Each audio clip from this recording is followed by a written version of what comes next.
کون ہے حسن مجتبیٰ، کیا شجاعت ہے، کیا جرأت اظہار ہے، اور کیا معاہدہ کیا امام حسن مجتبیٰ نے۔ دشمن نے تو سفید کاغذ روانہ کیا کہ جو لکھیں قبول ہے، 6 شرطیں لکھی ہیں۔ پتا تھا کہ دشمن قبول نہیں کرے گا، عمل نہیں کرے گا، پھر کیوں لکھی ہے؟ اس لیے کہ کربلا کا پہلا کام امام حسن مجتبیٰ نے انجام دینا، طاغوت اور باطل کو روشناس کرانا ہے، جو ماسک پہن رکھا ہے اس کو اتارنا ہے۔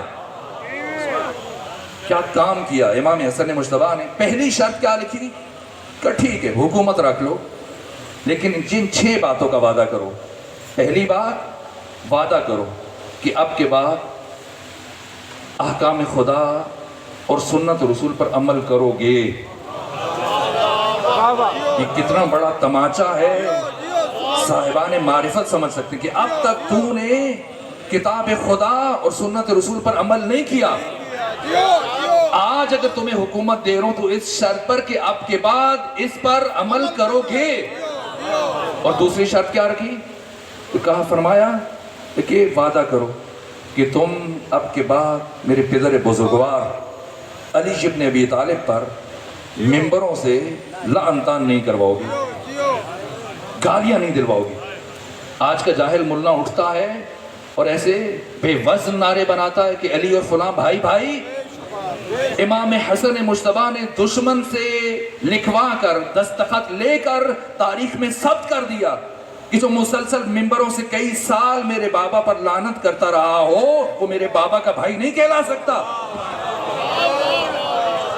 کس طرح سے حقیقت کو آشکار کیا، ثبت کر دیا، تاریخ کی ہر تاریخی کتاب اٹھائیں، سلوکی شرائط سب کتابوں موجود ہیں۔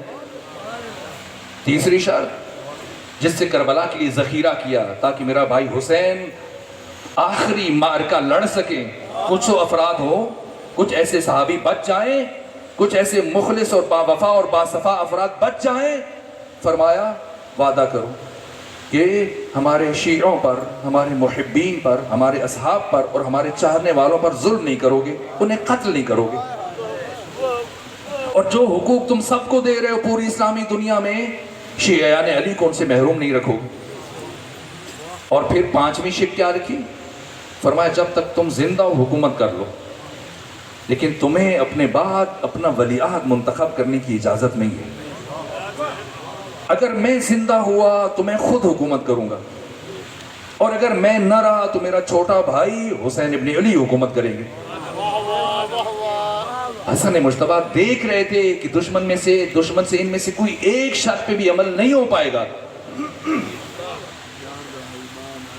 آج مورخین کہتے ہیں کہ امام اٹھتے جنگ لڑ لیتے، بعض تجزیہ نگار کہتے ہیں جب پتا تھا کہ سلو پہ عمل، اگر حضرت اٹھتے تلوار اٹھا لیتے، پہلی تو تلوار سے کامیابی حاصل نہ ہوتی، دوسرا لوگ کہہ دیتے کہ وہ تو سلو کی پیشکش کر رہا تھا، امام نے ہی سلو قبول نہیں کی، فساد پھیلایا۔ نہ، دستخط لیے، لیکن اب پتا تھا، امام جانتے تھے کہ اب کیا ہونے والا ہے۔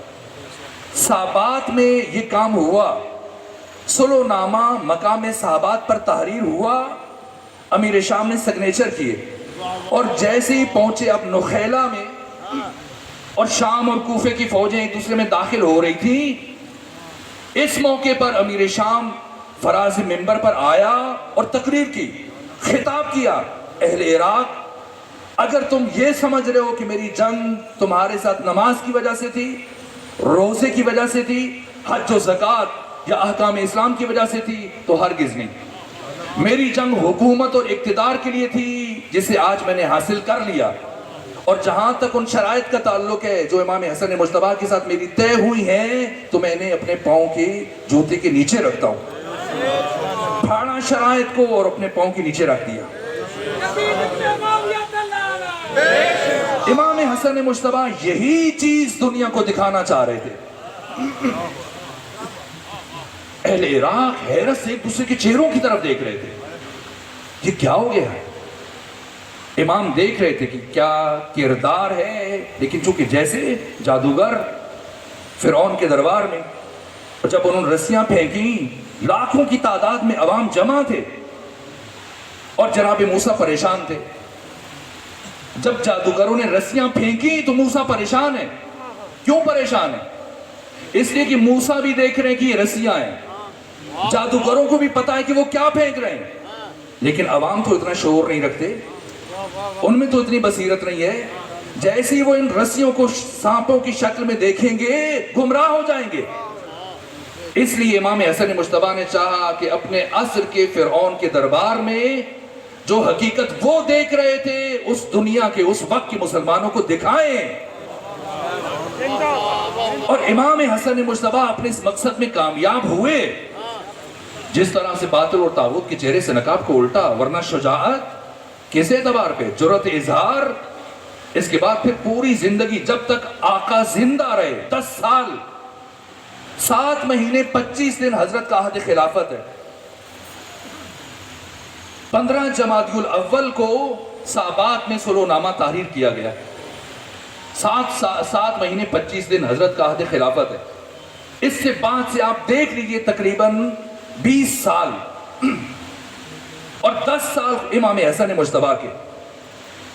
ان 10 سالوں میں جب صلح ہو گئی, حکومت امیر شام کو مل گئی, بس اب اس سے زیادہ زحمت نہیں دوں گا, میں نے مشکل مراحل سے آپ کو گزارا ہے. میں متردد تھا کہ یہ باتیں بیان کروں یا نہ کروں, لیکن واقعاً آپ نے سننے کا حق ادا کیا. اپنی صحت و سلامتی کے لیے خاندان فاطمہ الزہرا پر بلند ترین صلوات بھیجیے.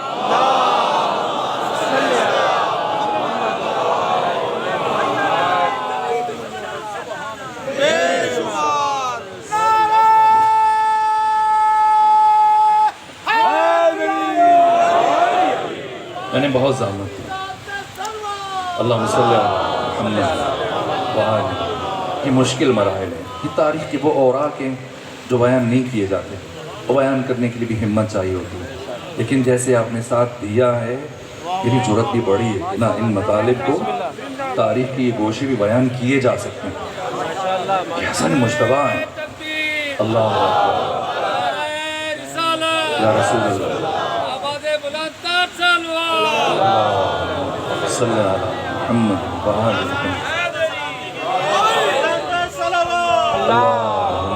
صلی محمد وآلہ اللہم صلی علی محمد وآلہ. پروردگار آپ سب کو سلامت رکھے, اپنی حفظ و پناہ میں رکھے, حوادث روزگار سے محفوظ اور مامون رکھے. یہ حسن مجتبیٰ سوچنا چاہیے کہ آخر جب صلح ہو گئی, اقتدار مل گیا, اب کیوں شہید کر رہا ہے؟ اب کیا مجبوری ہے کہ امام حسن مجتبیٰ کو شہید کرے؟ اس لیے کہ امام حسن مجتبیٰ کا وجود باطل اور طاغوت کو مسلسل بے نقاب کر رہا ہے. امیر شام جب مدینے میں آیا, سب کے سب نے یزید کی ولایت عہدی کے لیے تیار ہو رہے ہیں. بھیجا امام حسن کی طرف بھی بھیجا قاصد کو کہ انہیں بھی بلائیں, اور تجوریوں کے منہ کھلے ہوئے ہیں. آپ کو پتا ہے کہ خریدنے کے لیے کیا کیا دیا گیا, کتنی بڑی مقدار میں بیت المال کے انبار لگا دیے گئے, درم و دینار کے. کوفیوں کو, بصریوں کو, اہل حجاز, اہل مکہ, اہل مدینہ کو, اہل مصر کو خریدنے کے لیے. کون ہے حسن مجتبیٰ؟ ایک مرتبہ کسی کو روانہ کیا کہ انہیں بھی بلائے. امام حسن مجتبیٰ آئے, لیکن کافی دیر سے واپس پہنچے مسجد نبوی میں. غروب کے قریب کا وقت تھا. جیسے ہی امام حسن مجتبیٰ آئے, یہ غصے سے کھول رہا تھا. کہا مجھے پتا ہے آپ کیوں دیر سے آئے. اس لیے دیر سے آئے کہ میرے پاس جتنا مال پڑا ہے میں سارا اہل مدینہ میں تقسیم کر دوں, اور جب آپ آئیں تو میرے پاس کچھ نہ بچے, اور اس طرح سے مجھے شرمندہ ہونا پڑے. لیکن حسن مجتبیٰ یاد رکھنا, انا ابن ہندن, میں ہند کا بیٹا ہوں, ہند کا بیٹا ہوں, آئندہ سے خیال رکھیے گا. اور اب امام حسن مجتبیٰ کس جلال و عظمت کے ساتھ امیر شام کے پہلو میں آ کے بیٹھے.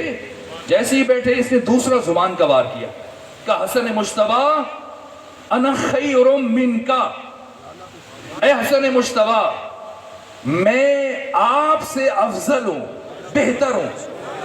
آپ مدینے میں محدود ہو کے رہ گئے, اور پوری اسلامی دنیا میں اس وقت میری حکومت ہے, میرا اقتدار ہے. سنے کون ہے حسن مجتبیٰ؟ جیسے ہی امیر شام نے کہا کہ اے حسن مجتبیٰ انا خیر منکا, میں آپ سے افضل, آپ سے بہتر. ایک مرتبہ امام حسن مجتبیٰ امیر شام کی طرف موڑے, اور کہا اے امیر شام، حسن مجتبیٰ بہت مجبور ہے۔ اے امیر شام، حسن مجتبیٰ بہت مجبور ہے کہ وہ ایسا جملہ نہیں کہہ سکتا۔ کیوں؟ اس لیے کہ حسن مجتبیٰ تجھ جیسے شخص کے ساتھ تقابل کرنا اپنی توہین اور بے ادبی سمجھتا ہے۔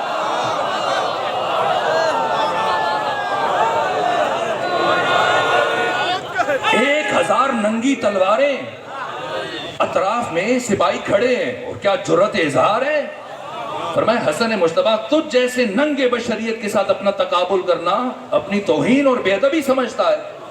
اس کے بعد امیر شام نے کہا حسن مجتبیٰ یہ جتنے درہم و دینار کے انبار پڑے ہیں یہ سب اٹھا لیجئے اور لے جائیے، اور آئندہ خیال رکھیے گا کہ میں کون ہوں۔ امام اٹھے، اگرچہ کہ دربار دشمن کا ہے تو مسجد نبوی، لیکن آج دشمن کا دربار بنا ہوا ہے۔ 1000 سپاہی ہیں جن کے ہاتھوں میں ننگی تلواریں ہیں اور اطراف میں پھیلے ہوئے ہیں، اور ایسا ماحول کہ اس کے مصاحب، اس کے گورنر، اس کے قریبی سفیر سب جمع ہیں۔ ایسے عالم میں جبکہ اس کے غلام ہیں، اس کے سپاہی ہیں چاروں طرف، امام حسن مجتبیٰ اٹھے، لیکن اتنے ہر دل عزیز تھے امام حسن مجتبیٰ۔ میں نے سیرت کی کتابوں میں پڑھا ہے، جب بھی حج کے سفر میں حضرت اپنی سواری سے پیدل اترتے تھے، کسی میں جرأت نہیں ہوتی تھی کہ امام کی موجودگی میں وہ گھوڑے پر سوار ہو کے جا سکے۔ یہاں تک کہ رسول اللہ کے بڑے بڑے صحابہ جیسے ہی دیکھتے تھے امام حسن مجتبیٰ پیدل چل رہے ہیں، فوراً سواریوں سے نیچے آ جاتے۔ اتنا عشق تھا اہل مدینہ کے دلوں میں امام حسن مجتبیٰ کے لیے کہ گھر کے سین میں جس کی دیوار نسبتاً کم تھی، ایک حصہ مہمانوں کے لیے رکھا ہوا تھا، جب آ کے بیٹھتے تو اتنے چاہنے والوں کی بھیڑ جمع ہو جاتی کہ گزرنے والوں کی راستہ کو گزرنا مشکل ہو جاتا تھا۔ مجبوراً امام حسن مجتبیٰ اٹھ کے گھر تشریف لے جاتے، ہر دل عزیز تھے، جیسی کوئی دیکھتا تھا اس درجہ حسین تھے، اتنی جذاب شخصیت کے مالک تھے کہ انسان ان کی محبت کا اسیر ہو جاتا تھا۔ اب امام اٹھے ہیں، دربار ایک طرح سے دشمن کا ہے، سپاہی، امراء، غلام سب دشمن کے۔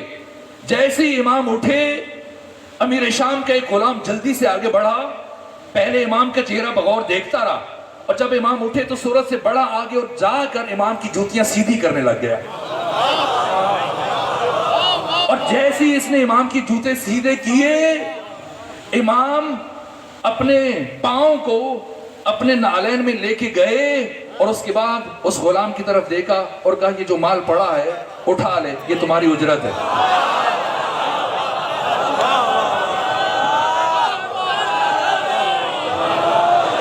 وہ سارا مال جو امیر شام امام حسن کے لیے رکھا تھا، اور کچھ دیر پہلے کہا تھا کہ حسن مجتبیٰ آئندہ احتیاط کرنا، جتنا میں نے اہل مدینہ کو دیا ان سے زیادہ آپ کے لیے رکھا، تاکہ آپ کو میری حیثیت کا اچھی طرح سے اندازہ ہو جائے، اور آئندہ آپ سوچ سمجھ کے میرے ساتھ یہ رویہ اختیار کریں۔